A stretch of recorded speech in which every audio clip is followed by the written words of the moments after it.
নমস্কার বন্ধুরা, আজ আমি চিলি এঁচড় বানাবো। এঁচড়টা কেটে নিয়েছি, দেখো সাইজটা এরকম সাইজের করেছি। এবার জলটা আগে বসিয়ে দিয়েছি, হালকা গরম হয়ে গেছে।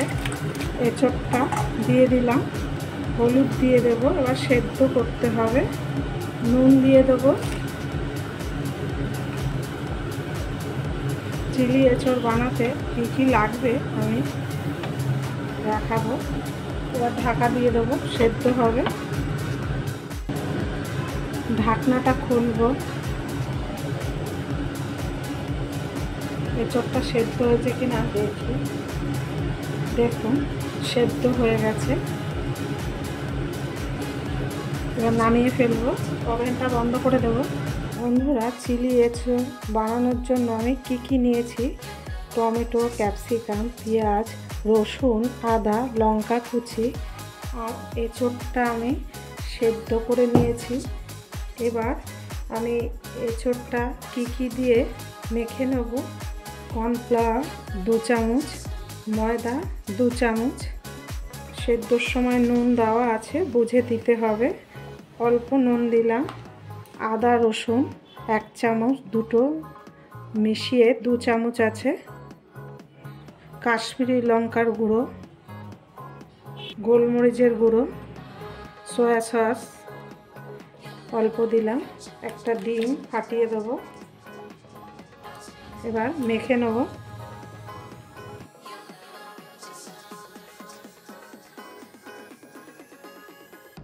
জল দিয়ে মাখতে হবে না, এঁচড় সেদ্ধ আছে, এঁচড়ের গায়ে জল আছে, ওতেই মাখাটা হয়ে যাবে।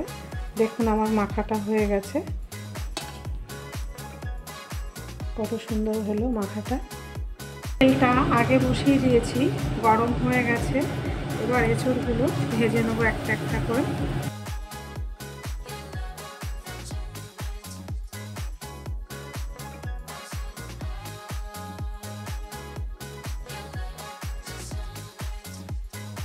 ভাজা হবে,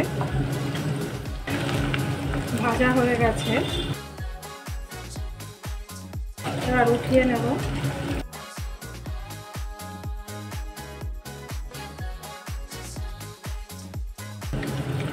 এরকম করে সব কটা ভেজে নেব। ভাজা হয়ে গেছে আমার, সব ভাজা হয়ে গেল। এবার সব উঠিয়ে নেব। চিলি এঁচড়টা বাড়িতে আপনারা বাচ্চাদের বানিয়ে দেবেন, ওরা চিলি চিকেন ভাববে, দেখবেন এত সুন্দর হয় খেতে।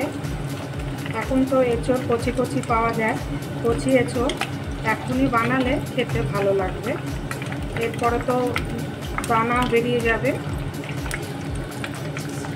এঁচড়ের দানা হয়ে যায়। রসুন ভেজে নেব। রসুনটা ভাজা হয়ে গেল। এবার টমেটো দেবো।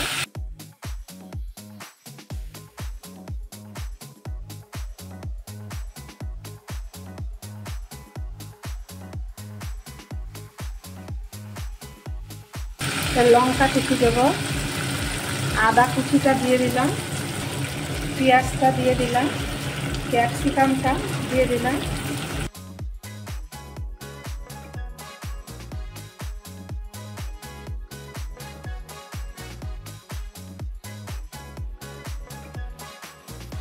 সয়া সস দেবো, কাশ্মীরি লঙ্কার গুঁড়োটা দেবো। নুন পরিমাণ মতন দিতে হবে, সয়া সসের নুনের ভাগটা আছে, একটু বুঝে দিতে হবে। এবার সসটা দেবো।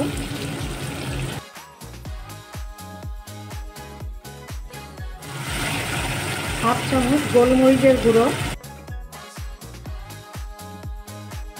এবার এঁচড় ভাজাটা দিয়ে দেবো।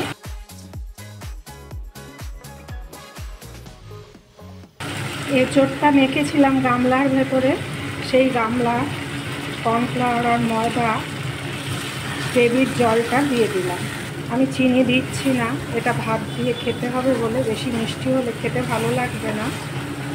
আর শুধু খেলে এটা একটু চিনি দিতে হবে, শুধুও খাওয়া যাবে, রুটি দিয়ে, ভাত দিয়ে, যে কোনো জিনিস দিয়েই খাওয়া যাবে, শুধুও খাওয়া যাবে। দেখুন কত সুন্দর হয়ে গেছে আমার চিলি এঁচোড়টা, আমার হয়ে গেছে। বন্ধুরা, চিলি এঁচোড়ের রেসিপিটা দেখলেন, যদি ভালো লেগে থাকে লাইক, শেয়ার, সাবস্ক্রাইব করবেন। পরের দিনের একটা নতুন রেসিপি নিয়ে ফিরে আসবো। ভালো থাকুন, সুস্থ থাকুন।